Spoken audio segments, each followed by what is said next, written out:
이건 뭐 여러분 지문 요거 뭐 단순 관점이 독해 능력을 해독과 언어 이해로 단순하게 설명한다. 해독은 읽을 수 있느냐, 단어를 식별할 수 있느냐 이거인 거고, 언어 이해는 이제 말 그대로 내용을 이해할 수 있느냐, 중심 내용 파악할 수 있느냐, 이제 요거였죠. 우리가 읽을 수는 있어, 지문을. 무슨 글자인지도 알겠어. 근데 다 읽고 나면 뭔 소리인지 모르겠어. 이건 언어 이해가 덜 발달된 거죠. 그래서 언어 이해가 덜 발달된 목에 있을 수 있다. 해독이 발달이 됐더라도. 근데 그래서 이 글자 식별은 되는데 글로 읽었을 때는 무슨 말인지 몰라요. 근데 들으면 무슨 내용인지 알겠어.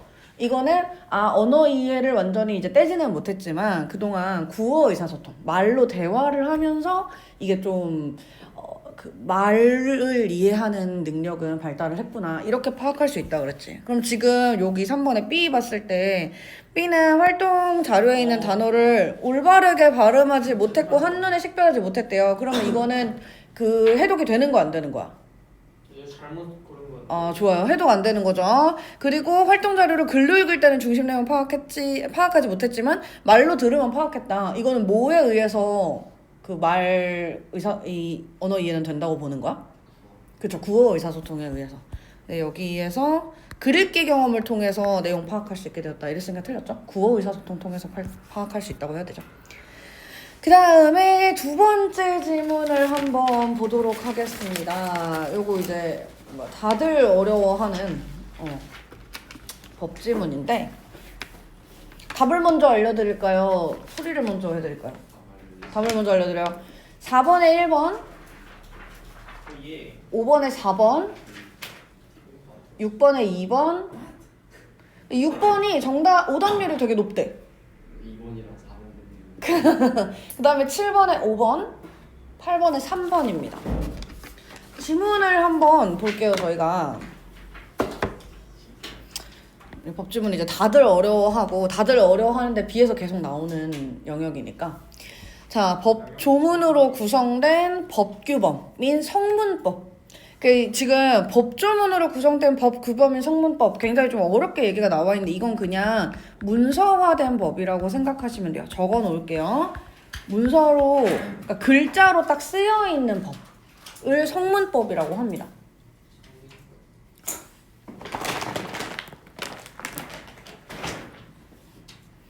그 법이 다 문서화가 돼 있지 안 돼 있는 것도 있냐? 안 돼 있는 것도 있습니다. 우리 문제 풀다가 경제지문, 정치지문 이런 거에서 시행령이라는 말 보셨을 수도 있는데,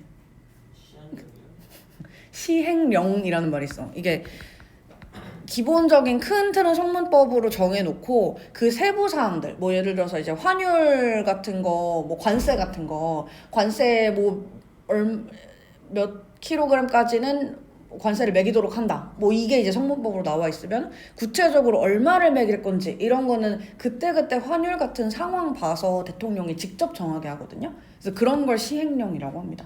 얘는 이제 이거랑 반대되는 개념이라고 생각하시면 되겠죠. 시행령은 그때그때 상황 봐서 구두로 좀 융통성 있게 적용을 시키는 법이라면, 성문법은 아예 문서화된 법으로 딱 정해져 있기 때문에 좀 보수적입니다. 변경하기가 좀 힘들고.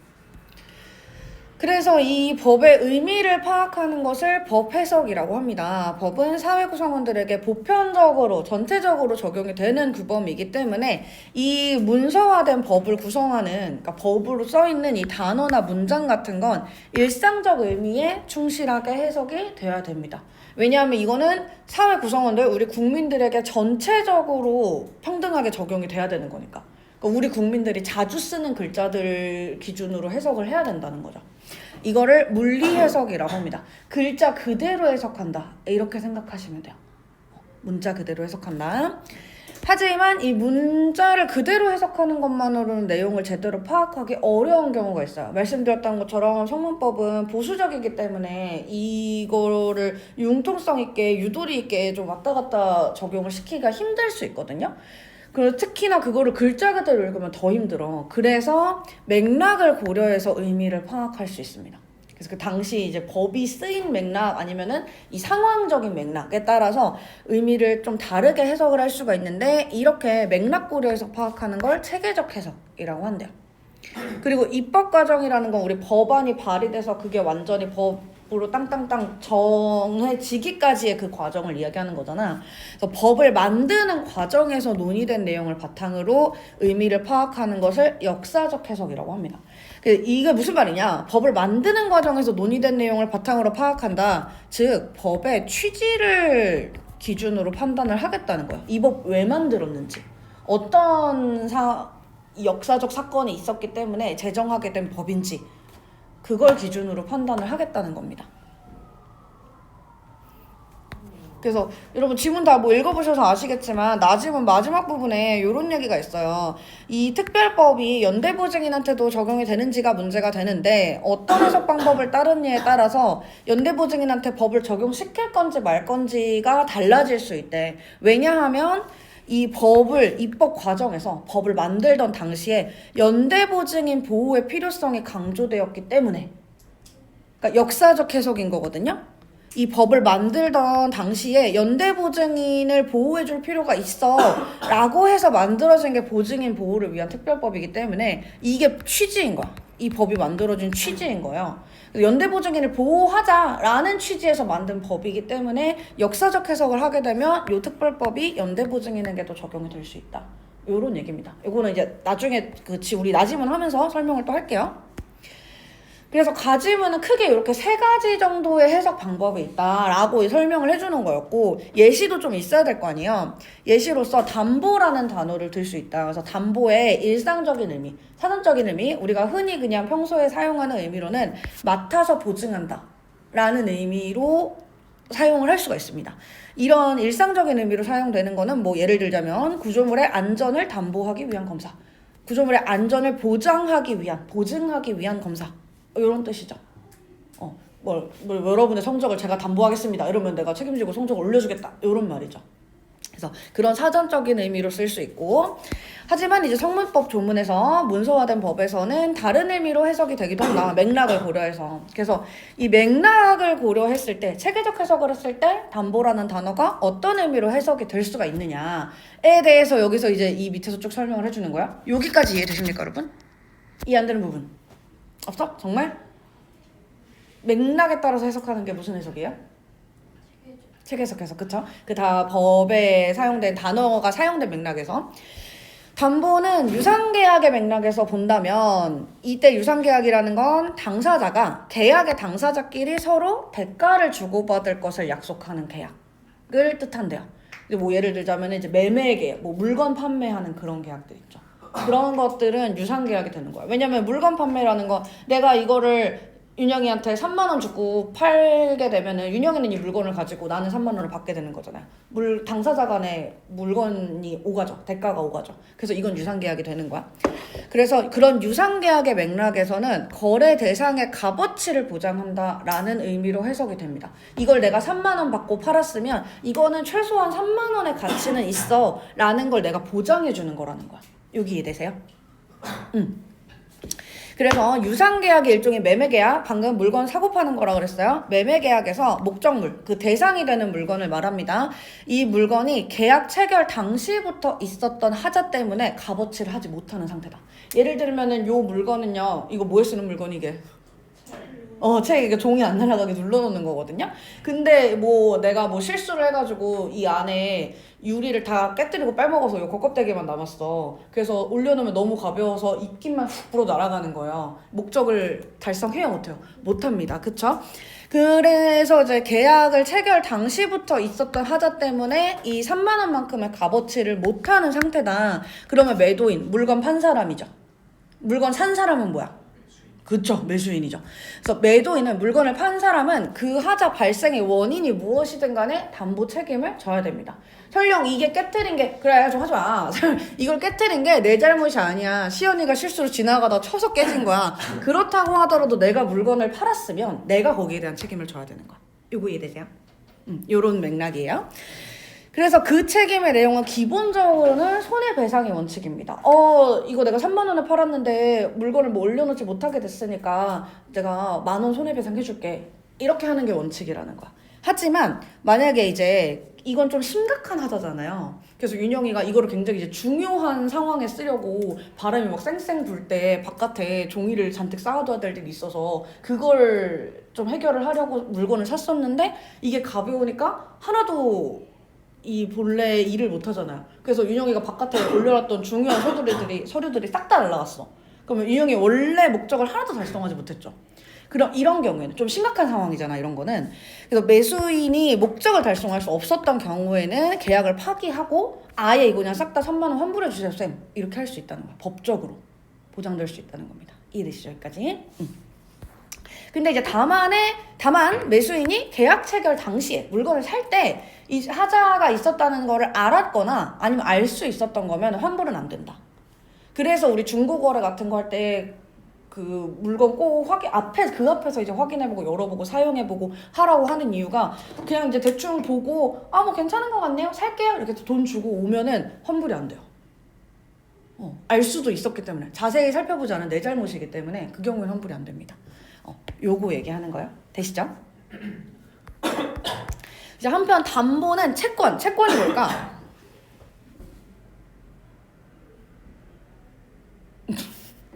돈을 빌려주고 빌리는 그러니까 채권이 이게 조금 이것도 여러 맥락에서 좀 사용이 될 수 있는데 여기서 말하는 채권이라는 건 돈을 빌려주고 빌려준 사람이 돈을 받을 수 있는 권리예요.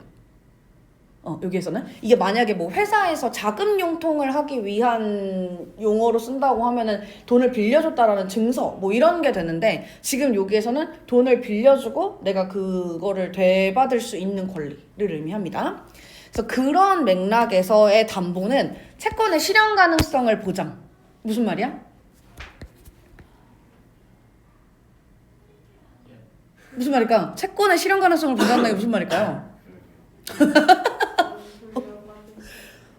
돈을 돌려받을 수 있게. 그러니까 내가 돈을 빌려줬으면은 그 돈을 받을 수 있는 권리를 실현하기 위한, 보장하기 위한 조치다. 담보라는 건. 그러니까 그냥 만약에 쌤이 채원이한테 채원아 쌤 요즘 돈이 없어서 그런데 1,000만 원만 빌려줘라 이랬어. 아무것도 없이 뭘 믿고 1,000만 원을 빌려줘요. 그쵸? 그러니까 그 뭔가 담보가 필요한 거야. 예를 들면은 뭐 쌤이 가지고 있는 전자기기 뭐 다 긁어먹었더니 한 800만 원 정도 된다. 그러면 이거를 이제 담보로 맡기고 대신에 1,000만 원을 빌리고 뭐 이런 식으로. 그래서 우리 집을 담보로 해서 대출을 받기도 하고 은행에다가 그렇잖아요. 그때 그 이제 담보라는 게 있잖아. 그래서 그런 맥락이라고 생각하시면 돼요. 담보 물건이 그 예인데 금전채권, 돈을 빌리고 돈을 받을 권리는 채권자가 채무자로부터 돈을 받아야 실현이 됩니다. 채권자는 빌려준 사람일까 빌린 사람일까? 네. 맞아. 빌려준 사람입니다. 그치. 그리고 채무자는 그러니까 채가 사채 할 때 그 채자잖아요. 빚이야, 빚. 무는 의무의 무자야. 그러니까 빚을 갚을 의무가 있는 사람이에요. 그러니까 빌린 사람입니다.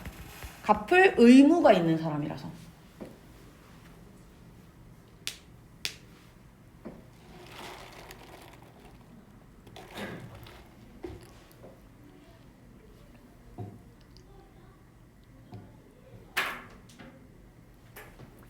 그래서 이 금전채권이라는 거는 돈을 빌려준 사람이 빌린 사람부터 돈을 돌려받으면 이제 그때 채권이 실행되었다라고 봐요. 이 채권이라는 것 자체가 이 사람은 그러면은 이게 돈을 갚을 의무가 있는 사람이라고 했잖아. 그럼 이 사람은 그 돈을 받을 권리가 있는 사람이란 말이에요. 그러니까 돈을 받았으면 그 권리가 시행되었다. 이렇게 이야기하는 거야. 여기까지 괜찮으시죠? 근데 이제 채무자가 돈을 지급하지 않으면 강제집행 절차를 거쳐야 됩니다. 일단 나지문에서 강제집행 절차라는 게 뭔지 이야기가 나오거든요. 예를 들어서 쌤이 채원이한테 그렇게 1,000만 원을 빌리고 안 갚아. 그래서 뭐 선생님 돈 안 갚으세요? 그러면 쌤 돈이 없어서 쌤 요즘 밥도 못 먹어 막 이러는데 집은 한남도에 살고 차는 포르쉐 끌고 다니고 막 이래. 속이 막 배알이 안 좋을 거 아니에요. 이제 그런 상황에서 저 사람 돈 갚을 능력 있다. 근데 안 갚는 거다라고 법원에다가 저거 강제로 빼앗아서 압류해서 나한테 돈 갚게 해줘라라고 요청을 하는 게 강제집행 절차예요. 그래서 그 강제집행 절차를 시행을 할 수가 있습니다. 그래서 강제집행의 목적물이 만약에 부동산, 그러니까 집이죠. 움직이지 않는 재산인 거거든요. 그래서 왜 이제 매매 계약이라는 게 그냥 물건만 사고 팔고 뭐 이런 것도 있지만 집을 사고 팔기도 하잖아요. 그치? 그래서 근데 전세, 월세와 매매의 차이 아시죠? 매매와 전세, 월세의 차이는 뭐야? 맞아. 그쵸. 전세, 월세는 빌리는 거예요.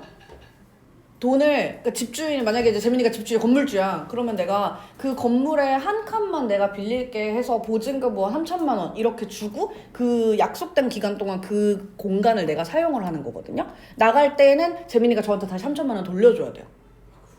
그런 거야. 그러면 이게 왜 뭐가 좋아요? 이렇게 생각하실 수 있는데 일단 목돈이 들어오잖아. 그러면은 집주인은 그거를 가지고 은행에 넣어놓으면 이자만 해도 뭐 몇십씩 나오고 아니면 투자를 해서 몇백씩 뻥튀기를 할 수도 있고 목돈이 되니까 그게. 그런 게 장점이 있는 거야. 왜냐면 큰 돈을 모으기는 좀 힘들잖아요. 근데 내가 건물을 가지고 있는 상태에서 그걸 세를 놔주면은 그 세입자들이 큰 돈을 나한테 주잖아. 그러니까 그거 통해서 이제 투자를 하고 뭐 이렇게 하는 거죠. 그래서 전세 사기가 일어날 수가 있는 거야. 돈을 돌려줘야 되는 거잖아. 근데 안 돌려주는 거야. 왜? 자기 투자했다가 날려먹거나 아니면 애초에 돌려줄 생각이 없어서 그냥 다 자기 뭐 썼거나 뭐 이런 거죠. 그래서 그 세입자들 입장에서는 자기 진짜 뭐 큰 돈이잖아. 자기 이제 뭐 거의 전 재산이라고 할 수도 있는 뭐 몇 억 해가지고 전세를 들어왔는데 나갈 때 돈 돌려주세요 이러니까 안 돌려주고 뭐 이런 상황이 이제 벌어지는 거죠. 그래서 이제 그런 방식으로 이 채무자인 거잖아요. 그러면 이 집주인은 어떻게 보면 채무자인 거야. 돈을 갚을 의무가 있는 거니까. 근데 돈을 안 돌려주면 그 강제집행의 목적물이 부동산이게 되면 집이게 되면 그 집을 경매를 합니다. 나 못 돌려주겠는데 나 가진 거 이 건물밖에 없는데 이러면은 그 뭐 강제 압류나 뭐 이런 절차를 밟아서 그 건물 자체를 경매를 올릴 수가 있어요. 근데 이 경매라는 거는 뭐 1,000만 원부터 시작합니다 해서 저 1,000만 원 살게요. 제가 2,000만 원 사겠습니다. 이렇게 해서 금액이 점점 올라가는 거잖아요. 그래서 그 건물 자체의 값어치를 넘을 수도 있지만 아예 미치지 못할 수도 있거든요. 그러니까 완전 이 세입자들 입장에서는 복불복인 거야. 만약에 이 건물이 1억 2천이야. 그리고 내가 요 한 칸을 보증금을 8천만 원을 주고 들어왔어. 그럼 다른 건물들도 방이 좀 있을 거 아니야? 그리고 뭐 여기 뭐 3천만 원, 뭐 여기 5천만 원, 여기 6천만 원, 뭐 이런 식으로 있어요. 근데 이 1억 2천짜리 건물을 경매에 붙였더니 5천만 원에 팔렸어. 그러면 이 사람들 돈 다 못 주잖아. 그럼 내 돈 그냥 날리는 거야. 8천만 원 못 받는 거야. 이런 게 이제 문제가 되는 거죠. 그래서 경매 대금을 이렇게 배당을 받음으로써 내가 받아야 될 그 보증금을 돌려받을 수 있어요. 이때 경매 대금을 배당받을 금전 채권자가 여럿이면 아까 3천만 원인 사람이 있었고 5천만 원인 사람이 있었고 8천만 원인 사람이 있었고 6천만 원인 사람이 있었잖아. 여럿일 경우에는 게 채권자가 자신의 채권액에 비례해서 받는 게 원칙이야. 이 8천만 원 있는 사람은 자기 8천만 원을 받는 게 원칙이거든요. 그치만 이 채권자 중에서 만약에 담보물건, 아까 담보물건이 보장되는 거라 그랬잖아. 돈을 받을 권리가 보장되는 거. 그거를 먼저 가지고 있는 사람은 먼저 돌려줍니다. 그래서 만약에 아까 얘기한 것처럼 1억 2천짜리 건물이 5천만 원에 팔렸어. 근데 여기 3천만 원 있고 여기 2천만 원 있어요. 원칙대로라면 얘가 8천만 원으로 제일 높기 때문에 얘가 5천만 원이라도 가져가야 돼. 3천만 원 손해 보더라도. 근데 만약에 얘네들이 그 담보물건이라는 걸 가지고 있다. 우선 변제권이라고 하거든요. 요건 안 외우셔도 되는데 그 우선 변제권이라는 걸 갖고 있게 되면은 얘네가 먼저 받을 수 있는 거야. 그래서 얘 3천만 원, 얘 2천만 원 주고 나면 건물값 없죠. 그러면 얘 아예 돈 못 받는 거야. 그냥 8천만 원 생으로 날리는 거야. 뭐야? 요런 문제가 있습니다. 그래서 여러분 나중에 이제 성인 돼서 뭐 자취방 구하시거나 독립하시게 되면은 그 집 구할 때 그런 얘기 많이 들으실 거야. 반드시 동사무소 가서 확정일자 먼저 받아라. 요즘 뭐 동사무소 안 가고 온라인으로도 하는데 확정일자 받아라 이렇게 얘기하는 게 있어. 그게 내가 이 집에 이사를 왔다라는 거를 증명해주는 표식 같은 거거든요. 그게 있으면 아까 얘기했던 그 우선 변제권을 얻게 되는 거야. 그래서 집이 그렇게 경매에 넘어가더라도 내가 먼저 받을 수 있어요. 이해되시죠? 그 전에 경매를 어떻게 해요? 그 전에 경매를 그 전에 경매를 걸면 어떡하냐고? 무슨 얘기지? 이거는 집주인이 보증금 난 못 줘, 배째 이랬을 때 경매로 넘어가는 거야. 왜냐면 그렇게 세입자들 돈 안 주는 사람이 빚이 없겠어? 은행에도 빚 지고 막 이랬을 거란 말이야. 그래서 은행 입장에서 그거를 이제 집을 뺏어가지고 경매를 올려주는 거야. 그래서 여기는 요 얘기였습니다. 그래서 가지문은 담보라는 단어가 일상적인 의미에서는 이렇게 사용되고 거래라는 맥락에서는 이렇게 사용이 됐다라고 이야기를 해주는 거였어요. 그러면 지금 물리 해석 있고 체계적 해석 있고 역사적 해석 있거든요. 역사적 해석에 대한 이야기 나왔어 안 나왔어? 가지문에서? 안 나왔습니다. 물리 해석이랑 체계적 해석 예시만 나왔어요. 여기까지 이해되시죠? 가지문? 그 다음에 나지문 한번 들어가 볼게요. 보증이란 채무자, 어떤 사람이라고 그랬지? 빌린 사람, 빌려준 사람? 그쵸, 빌린 사람이에요. 돈을 돌려줄 의무가 있습니다. 채무를 이행하지 않으면, 즉 빚을 갚지 않으면요, 그 빚을 갚을 의무를 다른 사람이 대신 이행하기로 하는 거. 예를 들어서 쌤이 아까 채원이한테 1,000만 원 빌린다 그랬잖아? 그리고 이제 시연이한테 시연아 너 쌤 오래 알았잖아, 잘 알잖아, 나 1,000만 원 갚을 거라고 채원이한테 보증 좀 서줘 이렇게 부탁을 하는 거야. 증명해줘 이렇게 부탁을 하는 거야. 근데 그러고 쌤이 채원이한테 1,000만 원 빌리고 쳤어요? 그러면 시연이가 갚아야 되는 거야. 이게 보증이에요. 그러니까 보증 서지 말라고 하는 거야. 많이 들어보지 않았어요? 보증은 서지 마라. 그리고 그 중에서 특히 연대 보증은 서지 마라 이러거든요. 연대 보증 이따 설명할게요. 그래서 이때 이제 원래 채무자, 빚을 갚을 의무가 있는 사람이니까 저죠. 쌤을 주채무자라고 하고, 주채무자 대신에 돈을 갚아줘야 되는 사람, 시연이를, 이 이야기에서는 시연이를 보증인이라고 합니다. 그리고 제가 갚아야 되는 이 채무를 주채무, 그리고 보증인이 부담해야 되는 채무를 보증채무라고 해요. 내가 채연이한테 갚아야 될 1,000만 원은 주채무가 되는 거죠. 근데 이제 뭐 보증인이 완전히 100% 다 갚지 않을 수도 있게 뭐 계약을 할 수가 있거든요. 그러니까 80%만 네가 보증하는 걸로 하자. 이렇게 하면은 이제 800만 원이 보증채무. 이런 식으로 되는 거지. 예를 들자면. 그래서 보증은 담보 기능을 수행해요. 아까 보장해주는 거라고 그랬잖아. 거래 가치를. 이 사람 돈 100% 갚을 거예요 하고 보장해주는 기능을 수행하기 때문에 제가 채원이한테 무사히 1,000만 원을 갚으면 시연이도 채원이한테 800만 원을 갚을 필요가 없어집니다. 그쵸? 주채무가 소멸되면 보증채무 당연히 소멸돼요. 그래서 보증이 성립하려면 채권자와 보증인을 당사자로 하는 보증계약이 필요합니다. 요거는 우리 좀 종종 나오는 거라서 형광펜을 좀 한번 해보겠습니다. 보증계약은 돈을 받을 권리가 있는 사람이랑 대신해서 채무를 이행해줄 보증인 사이의 계약이에요.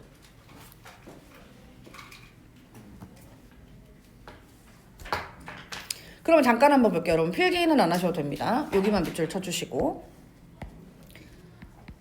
자, 원래 주채무 같은 경우에는 쌤이 채원이한테 돈을 빌린 거잖아.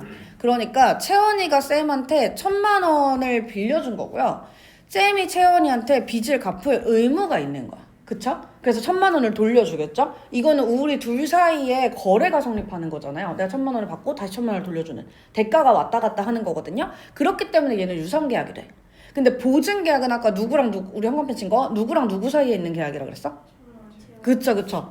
보증인이 시연이랑 채원이 사이에 있는 계약이거든요. 채원이가 시연이한테 주는 거 있어요, 없어요? 없죠. 이쪽은 없고 시연이가 채원이한테 줘야 될 의무만 있습니다. 화살표가 지금 하나밖에 없잖아. 유상계약은 거래가 왔다 갔다 해야 돼요. 근데 얘 왔다 갔다가 안 되잖아. 그래서 이건 유상계약이 아니에요. 이해되세요? 그리고 만약에 쌤이랑 시연이가 따로 보증계약을 섰어. 어떻게 계약서 한 장 없이 보증을 쓸 수가 있어요. 이러면서 보증계약은 일단 계약서를 쓰긴 해야 되거든요. 보증계약을 하면서 시연아 네가 보증 서주면은 쌤이 너한테 보증 서준 대가로 100만 원 줄게. 이렇게 해서 그 계약을 만약에 따로 썼다? 근데 그렇다고 하더라도 그건 유상계약이 성립이 안 됩니다. 보증계약은. 보증계약은 유상계약이 성립이 안 돼요. 왜? 뭐 때문에? 지금 제가 뭐라고 설명했어요? 왔다리 갔다리. 화살표가 하나밖에 없잖아. 그러니까 계약 당사자들 간의 거래가 오가지 않는 거예요. 계약 당사자 외의 사람과 거래가 오가는 거야, 이거. 쌤이 돈을 빌린 거예요? 내가 빌린 거지, 채원이한테. 나랑 이렇게 주채무 계약인 거고, 이렇게 보증 계약인 거죠. 이해되지? 요렇게 주채무계약, 요렇게 보증계약. 이해돼요? 근데 요 둘 사이에서는 왔다 갔다가 하지 않고 갔다만 하기 때문에 유상계약이라고 볼 수 없다. 보증계약 왜 하는 거예요? 어? 왜 하는 거예요? 보증계약은 무조건 있어야죠. 만약에 계약서 없이 그냥 구두로 얘가 보증 서준대 이러고 시연이가 그래 쌤 갚을 거야 채원아 빌려줘 구두로 그냥 했어. 그런데 내가 튀었어. 그럼 채원이 누구한테 돈 받아? 구두로 계약한 건데 의무가 없잖아. 그래서 주채무 계약 같은 경우에는 굳이 증서로 있지 않아도 되는 거거든요. 왜냐면은 돈이 왔다 갔다 한 게 있잖아. 대놓고. 1,000만 원 빌려줬다. 그럼 너 이 돈 갑자기 채원이가 너한테 1,000만 원 왜 준 거야? 그냥 줬어요. 이거 말이 안 되잖아. 그래서 이거는 왔다 갔다 한 증거물이 있기 때문에 보증계약 그 계약서를 따로 없더라도 성립이 돼요 계약이. 근데 보증계약은 애초에 왔다 갔다 하는 게 없잖아. 그냥 갚을 의무를 얘가 대신 져줄 거야 이거잖아. 그래서 계약서가 반드시 필요해요. 그래서 주채무자와 보증인 간에 보증의 대가를 지급하기로 하는 시연아 너 쌤 보증 서주면은 내가 너한테 100만 원 줄게 하는 계약이 별도로 체결되었더라도 유상계약이 아닙니다. 왔다 갔다 하는 게 없어서. 되시나요? 그래서 이 보증계약에 대해서는 보증인을 보호해주기 위해서 내가 쳐버리면은 시연이가 꼼짝없이 그 빚을 다 떠안아야 되니까 보호를 위해서 법적 규제가 적용이 됩니다. 민법에 의하면 보증계약할 때는 일반적인 계약과 달리 계약서가 작성이 되어 있으셔야 됩니다. 아까 얘기한 것처럼 서면으로 작성을 해야 되고 그 보증인의 서면으로 작성이 되어 있어야 되고 보증인의 서명이나 날인이 있어야 됩니다. 도장이나 사인이 있어야 돼요. 그렇지 않으면 보증계약은 무효입니다. 아시겠죠? 그냥 구두로 서주는 거면 안 된다는 거야. 이를 위반한 보증계약은 무효이지만 만약에 보증 채무가 이행되었다. 그냥 쌤이 튀었길래 시연이가 이 쓰린 마음을 부여안고 내가 선생님한테 배신을 당하다니 이러면서 채원이한테 그냥 1,000만 원 줬어. 갚았어. 그러면은 근데 이제 나중에 알고 보니까 계약서 없으면은 안 갚아도 된대. 그래서 법원 가서 저 계약서 안 썼는데요? 이래도 근데 이미 갚았잖아. 이렇게 된다는 거야. 무효가 안 됩니다. 계약서가 없으면. 계약서 꼭 쓰셔야 돼요. 여러분 성인 돼서 나중에 뭐 아르바이트를 하시거나 취업을 하시거나 했을 때도 계약서 우린 그런 거 안 쓰는데 이러면 당장 튀셔야 돼요. 아시겠죠? 계약서를 안 쓰는 업장이 제대로 돈을 줄 리가 없거든? 그냥 튀셔야 돼요. 그래서 주채무가 그러니까 제가 채원이한테 빌린 이 돈이 사업과 무관한 채무다. 뭐 예를 들어서 쌤이 쌤 이번에 헤아림을 나와가지고 새로운 학원을 차리려고 해 이러면서 이제 빌린 돈이야. 이건 사업과 관련돼 있는 채무죠. 근데 그게 아니고 쌤이 이번 지나가다가 보니까 예뻐 보이는 가방이 하나 있는데 그 가방이 800만 원이래. 그래서 그걸 좀 사려고 너한테 1,000만 원만 빌릴게. 이거는 사업과 무관한 채무죠. 그래서 그런 식으로 가방 사려고 사는 그런 사업과 무관한 채무이면서 보증인이 대가 없이 그러니까 시연이가 아무런 대가도 받지 않고 그래 내가 몇 년 알았으니까 의리가 있지 하면서 보증 계약을 해준 경우에는 시연이가 보호를 받을 수 있습니다. 두 가지 조건이 있는 거예요. 내가 채원이한테 돈을 빌린 이유가 사업 자금이 아니면서 이 보증 대가를 받지 않고 그냥 의리로 해준 거다. 이 두 가지 조건이 만족되면 보증인은 특별법에 의한 보호를 받을 수 있습니다. 그래서 특별법의 내용이 뭐냐? 예컨대 보증기간이 만약에 적혀있지 않다. 이러면 보증기간은 3년으로 간주가 됩니다. 3년 이제 넘으면 안 된다는 거죠. 3년 넘으면 안 갚아도 된다는 거지 시연이가. 근데 이게 이제 사람이 이제 살다 보면 그러니까 보증이라는 게 이게 의리로 해주는 거잖아요. 그렇다 보니까 그냥 넣자 이러면은 그러니까 이 특별법의 보호를 받는 걸 내가 포기하겠다라는 게 연대보증이거든요. 그러니까 미친 계약이잖아. 이건 미친 계약이잖아. 근데 그냥 야 우리 사이에 내가 안 갚겠냐? 그냥 넣어. 그냥 우리 기분 좋으라고 하는 거지 그냥. 우리 의리 보여주려고 하는 거지 그냥 이러면서 이제 넣게 하는 경우가 있어요. 그러면 이제 튀면 끝나는 거야. 그러니까. 그래서 연대보증을 서지 말라고 하는 이유가 그것 때문이에요. 그래서 이게 여기 마지막으로 한번 볼게요. 채권자가 주채무자에게 주채무의 이행을 청구하지 않고 채원이가 쌤 돈 주세요 이 말을 좀 못하겠는 거야. 그래서 이제 친구인 시연이한테 가서 야 네가 대신 갚기로 했잖아 좀 대신 갚아라 이렇게 청구를 했어. 그러면 시연이는 아까 얘기했던 강제 집행을 할 수가 있습니다. 쌤 한남도에 살고 포르쉐 끌고 다니는데 너한테 1,000만 원 못 갚을 리가 없는데 하고 이 재산 보유하고 있음을 채원이한테 보여줘서 보증채무 내가 안 갚아도 돼. 쌤한테 갚게 바로 청구해 하고 거절할 수 있는 권리가 있어요. 근데 이런 권리를 포기하는 게 연대보증입니다. 와우.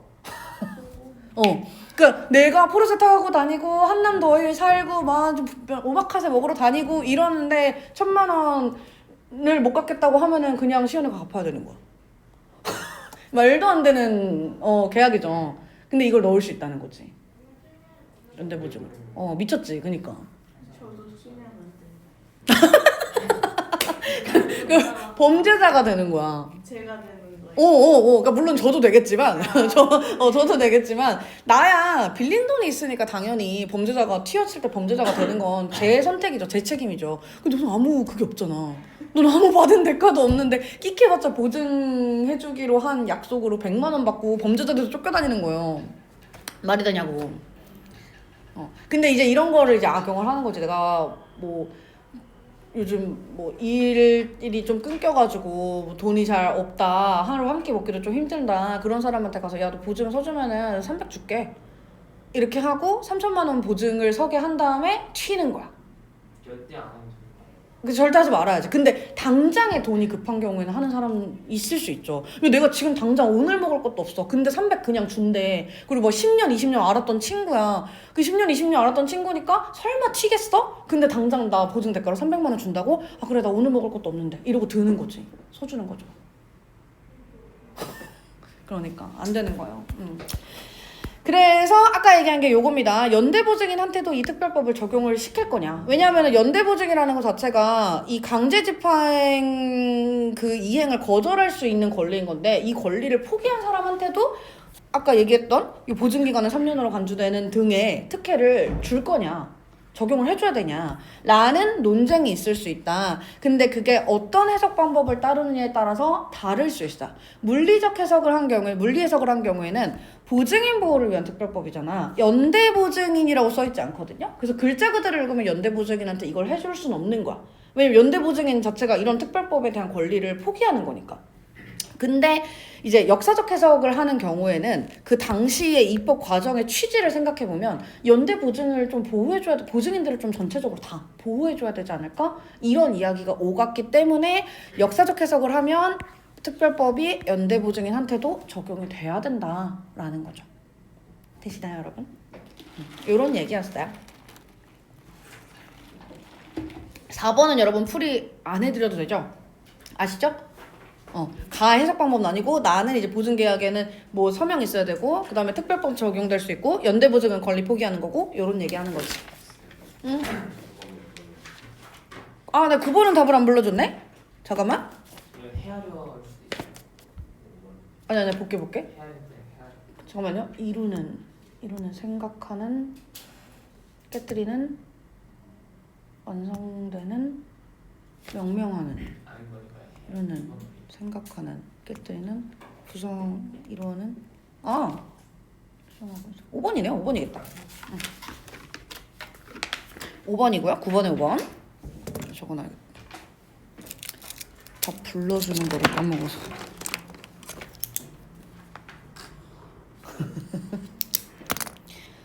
그리고 아직 헤어나오지 못하신. 뭐해? 1,000만 원에? 여러분 5번은 왜 답이 4번일까요?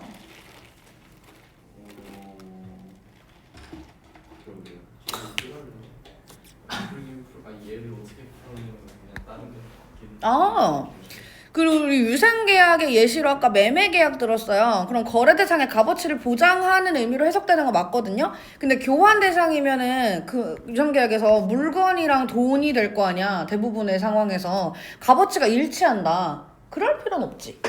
그럴 필요 없죠. 왜냐면 웃돈을 주는 경우도 있고, 아니면 내가 급전이 필요해서 이거 3만 원 주고 샀는데 3,000원에 팔 수도 있잖아요. 그치. 일치할 필요는 없는 거지. 그냥 6번이 이제 제일 오답률이 높대요. 요 지문에서. 그러니까 전체 오답률 3위 안에 들어갔던 거 같거든, 얘가 3위인가 2위인가 그랬던 거 같거든. 근데 설명 들으면 이제 아시겠죠? 보증인한테 대가를 지급할 의무를 지는 사람이 보증계약의 당사자가 아니기 때문에, 보증계약의 당사자에는 채권자랑 보증인이란 말이야. 근데 보증계약에 따로 그 체결이 됐어. 내가 너 1,000만 원 보증 서주면은 내가 시연이한테 100만 원 줄게. 이게 보증 대가를 지급하기로 하는 계약이잖아. 그러면 대가를 지급할 의무는 주채무자란 말이야.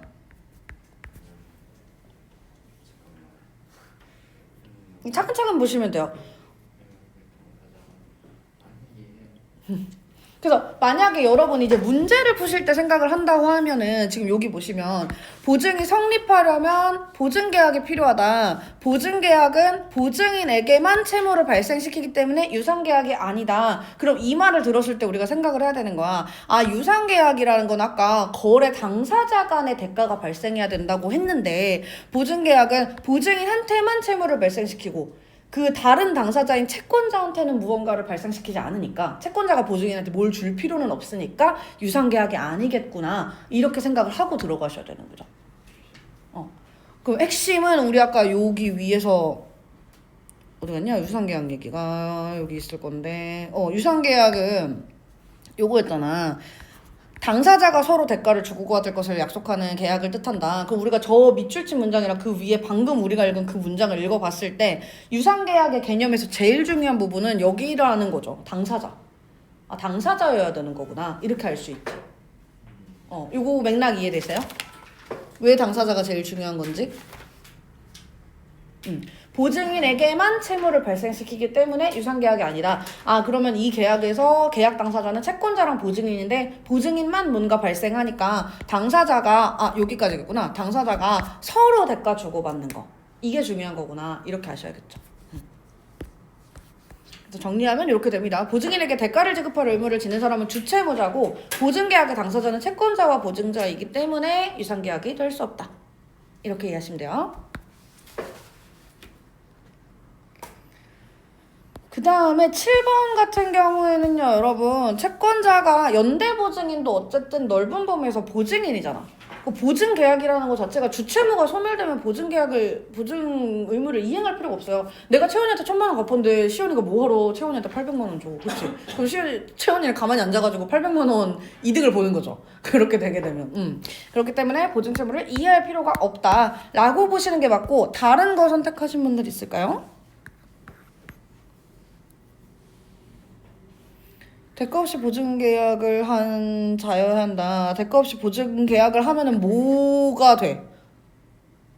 보호가 보호가 됩니다. 그쵸? 이거 플러스 사업자금이 아니면 보호가 돼요. 그 다음에 물리 해석으로는 적용 안 돼요. 역사적 해석으로만 적용됩니다. 그쵸? 그리고 채권자가 주채무자에게 채무의 이행을 청구하지 않는 한 보증 채무의 이행을 거절할 권리가 없지. 채권자가 주채무자한테 청구하지 않고 보증인에게 바로 청구를 해도 거절할 권리가 없는 게 연대보증인입니다. 그쵸? 그리고 채권자와는 보증계약을 하고 채무자와는 연대보증 특약을 함으로써 아니요, 보증계약이면 무조건 채권자와 보증인이 당사자입니다. 채무자랑 연대보증 특약을 하는 게 아니에요.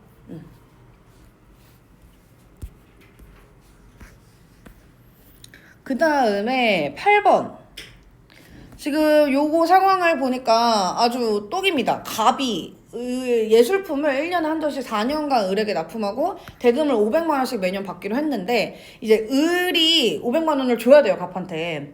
그래서 근데 1년에 한 점씩 그림을 보내주면은 돈을 연말에 주기로 한 거니까 요거는 약간 시차가 있잖아. 그렇다 보니까 내가 돈을 못 받을 수도 있잖아요. 그래서 그거에 대해서 이제 담보를 좀 주십시오 하니까 을이 병한테 가서 야, 보증 좀 서줘라. 내가 너랑 안 지 몇 년인데 내가 그림 받고 그림만 꿀꺽하고 돈을 안 갚겠냐? 보증 좀 서줘. 이렇게 부탁을 한 거야. 2년 동안은 대금을 지급했대요. 근데 그 이후로 2년 동안 안 줬대. 그래서 갑이 보증인한테 가서 1,000만 원 안 냈다. 이거 내줘라. 이렇게 요구를 하고 있는 상황이라고 합니다. 그러면 지금 이렇게 봤을 때 호의로 대가 없이 각각 보증 계약을 했어요. 그리고 이 500만 요 그림이라는 게 소장 목적으로 수집한 거니까 사업도 아니거든요. 왜냐면 자기가 뭐 미술관을 열었기 때문에 그 미술관에 전시할 목적으로 했다 이러면 사업 목적이야. 근데 소장 목적이기 때문에 사업 자금이 아니에요. 지금 뭐 돈이 아니라서 그렇긴 하지만 사업 목적이 아니기 때문에 그러면 이거 두 가지 조건을 충족을 했으면 어떻게 되는 거야? 그쵸. 보호를 받을 수 있습니다. 병이 특별법에 의한 보호를 받을 수 있어요. 대신에 뭐를 들지 않았으면? 연대보증 들지 않았으면. 그쵸? 그리고 또 뭐가 있을까? 세금을 지급하지 않았다. 그리고 만약에 이제 갑이 그리고 연대보증 이제 들지 않은 상황에서 을이 돈이 있어. 그러면은 갑이 뭘 청구할 수 있어요? 이 사람 저한테 1,000,000원을 줄 만한 여력이 충분히 되는데 한남도에 살고 포르쉐 타고 다니면서 나한테 1,000,000원 안 갚는다 라고 강제집행을 요구할 수 있겠죠? 만약에 이제 왜냐면 지금 갑이 병한테 1,000,000원 달라 그랬으니까 을한테 가서 돈 줘, 주채무자한테 가서 돈 줘 이런 게 아니라 병한테 바로 이제 이야기를 했잖아요. 그러면은 병의 입장에서는 주채무자한테 청구한 게 아니라 본인한테 바로 청구했기 때문에 야, 쟤 돈 있어 하고 강제집행을 절차를 밟을 수 있습니다. 연대보증 특약을 들지 않았다면. 그쵸? 그러면 적절하지 않은 거 아까 우리 3번이었잖아. 그리고 보증 계약 들어야 되죠. 계약서 써야 되죠. 계약서 써야 되고 서명도 있어야 됩니다. 없으면 무효예요. 근데 만약에 병이 돈을 갚아줘 버렸어. 그러면 계약 무효 돼, 안 돼? 안 됩니다. 요런 것들이 있었어요. 그래서 보증계약서에 병의 서명은 있고 연대보증 특약이 없습니다. 그러면 특별법에 의한 보호받을 수 있고 계약 무효는 아니에요.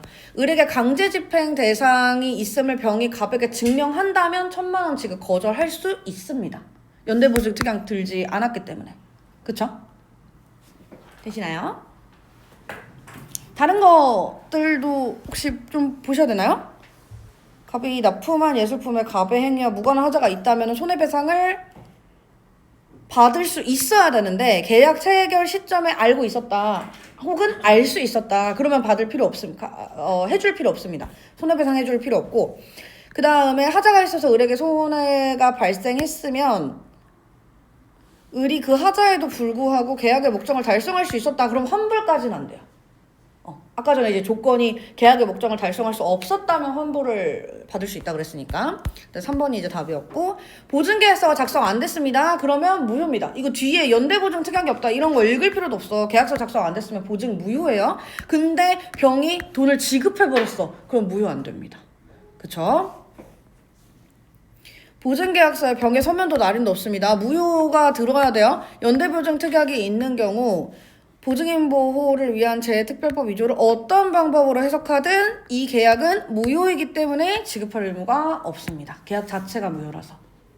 되시죠? 좋습니다. 저 여기까지 하고 쉬는 시간 조금 갖고 뒤에 문학을 좀 해볼게요. 에이 그래도 할 건 해야 되지 않겠습니까? 선생님